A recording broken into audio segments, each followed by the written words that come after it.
Welcome to 23 Degrees Sideways. Today, I had to go to a store. It's not always a fun experience. Sometimes it is. I like to go out and do things, but sometimes stores are a little bit of a stressor, right? This was a small store, an actual independent business. There's still a few left, and he's fully on board with the virus, the pandemic, the safety, and he believes that things are going to get better in the spring once the vaccine is distributed and everything opens back up and everything will be fine, which isn't going to happen. At least it doesn't look like it's going to happen right now. Right now it looks like we're probably,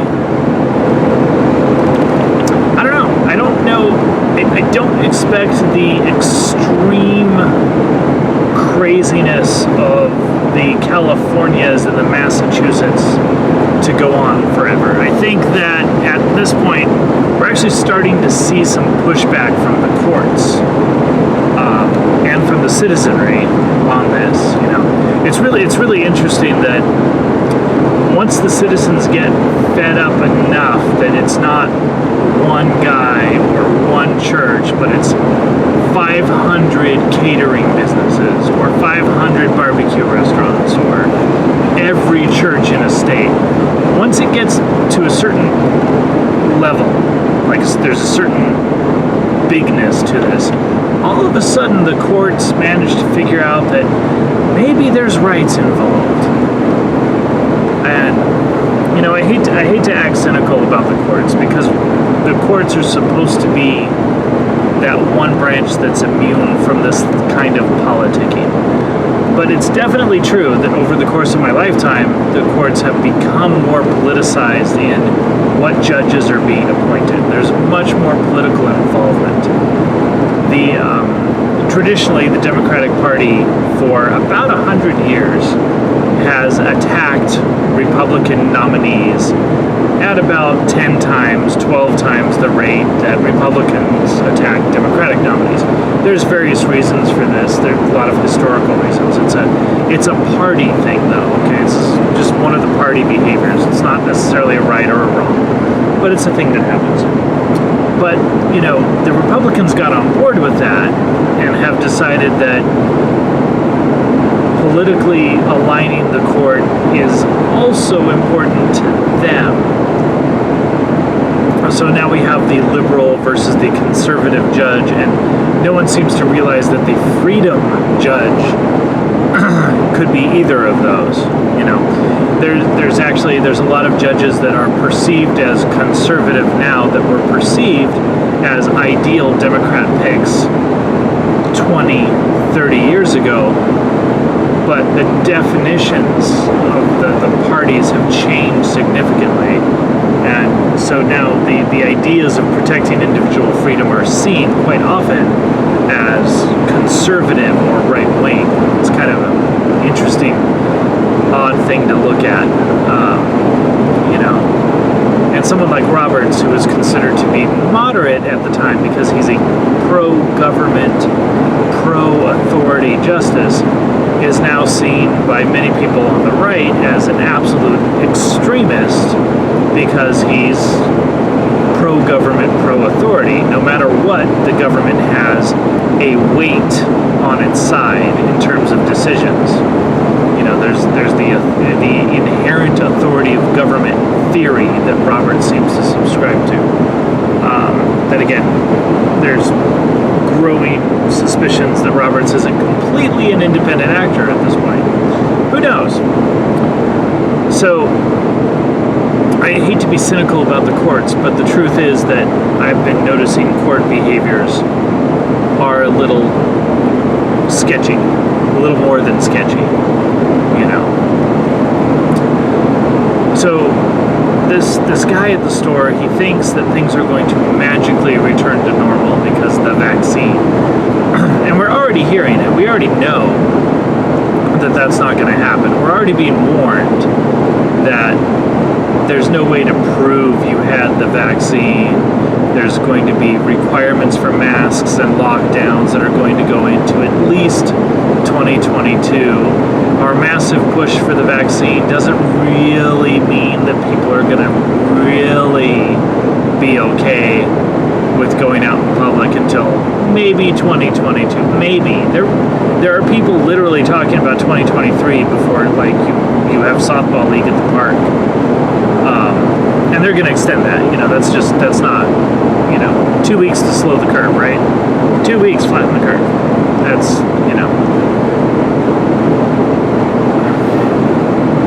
So this guy, I think he's fooling himself. I think he has this thought in his head that he's justifying that everything is okay and everything will get better because the magic is coming, the savior is coming, the vaccine is coming, the next thing will be coming, and the next thing will be coming. He's being taken care of. And it's hard for me to put myself in a position of a person like that. I can do it. I can stretch my brain a little bit and understand where he's coming from, where his fear and insecurity lies, where his desire for safety is. But it really does stretch my imagination a lot to figure that people are actually buying into this. There's a thing about the Spanish flu, the trench flu. Okay, we call it the Spanish flu, but it was the trench flu, the World War I flu. It killed something like 1% of the population of the globe. Okay, there were countries that were more, there were countries that was less. The U.S. actually did pretty well, but there's a statistical thing that you have to understand. There were so many deaths in the U.S. that everyone knew, and I mean knew. You went to the bar with this guy, you went out to eat with this guy, he was a guy who went to the meetings at your Elks Club or Eagles Club or Oddfellows Club. This was actually a big thing back then. This was a primary form of socialization. Whatever, your bowling league, your office where you worked, the feed store. Everybody knew people who died. Everybody had relatives who died. Everybody had a connection to this. That's your 1% right there, okay? Give or take a little bit in the US. And we don't have that. Okay, people say this isn't the flu. This is far, far worse. Okay, it's far, far worse. I was in a house with multiple people, more than 6 people, with one person who was confirmed, tested positive, everything, had it, 10 days, no symptoms for anyone else. No one else is getting tested because there's tests are not actually copious and free. They're kind of a bitch. We did get a couple of rapid tests on the gray market, and those came out negative. Either this thing is really hard to pass on, really hard to get, or a lot of people are so asymptomatic that you really don't have to worry about it. Like, one of these two things is happening with this. Because this is anecdotal, but this is, as the left likes to say, my lived experience, which makes an anecdote more special because it's your lived experience. But also, I've been asking other people. I've collected notes from other people who are married to medical professionals who have dealt with this, and it's not an uncommon story. Either this thing is hard to get, or asymptomatic cases are the norm by a lot. I don't know. But back to statistics. Either for something like the trench flu, you've got a case where multiple people who have died. Everyone knows multiple people who have died. Not my sister's brother-in-law's aunt, but someone you know. You can recognize their face, you shake their hand, you know their name. Okay? Everybody has had multiple people that they know die. You have had multiple people that you know die. Everyone who's around the country has had multiple people that they know die. Now, in the U.S., what you've got is you've got a couple percentage points of people who know someone who have died. Okay, I know that people have died. I know. Got a medical professional in the house who works skilled nursing. There have been people who have died. Every one of them has been unhealthy in some way, but that's not really the point. The point is they've died after getting coronavirus. Most of them managed to test positive before they died. Sometimes you have to go through 5 or 6 tests before you get one that comes up positive. That's not because the tests are bad. I think it's because you may not actually have the coronavirus at first. You may get a cold or the flu or something, and then your immune system gets weak, and then you can test positive for coronavirus because the virus, SARS-CoV-2, has a weakened host to infect, and you develop the COVID symptoms. You get enough of a viral load to test. There you go. It's not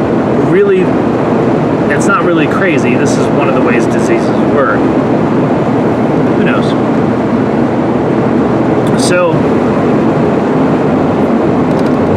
I know that people have died from either coronavirus or associated with coronavirus. However, I don't know anyone, okay? No one I know except healthcare professional with their charges, their patients and residents. No one I know knows someone individually, personally, except for a couple people in New York, which got hit really hard, who know people who have died, I think. Okay? So out of the hundreds of people that I know, I've got maybe 4 who have direct experience of people around them dying. That's not 1% of the population. That's not, statistically, that's nowhere near what you would see with the deaths that people are talking about. And, honestly, the biggest numbers we have are 1/10 of 1% of the population. So, whatever.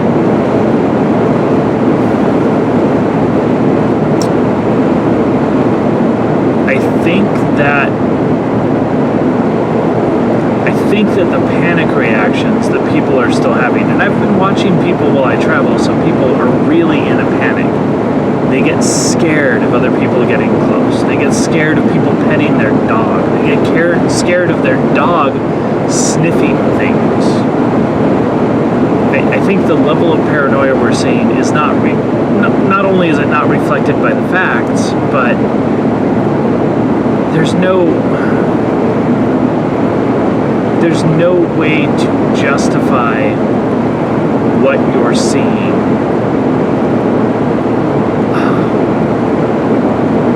Even as human stupidity. It doesn't even make sense as a panic reaction. So there you go. Stay sideways.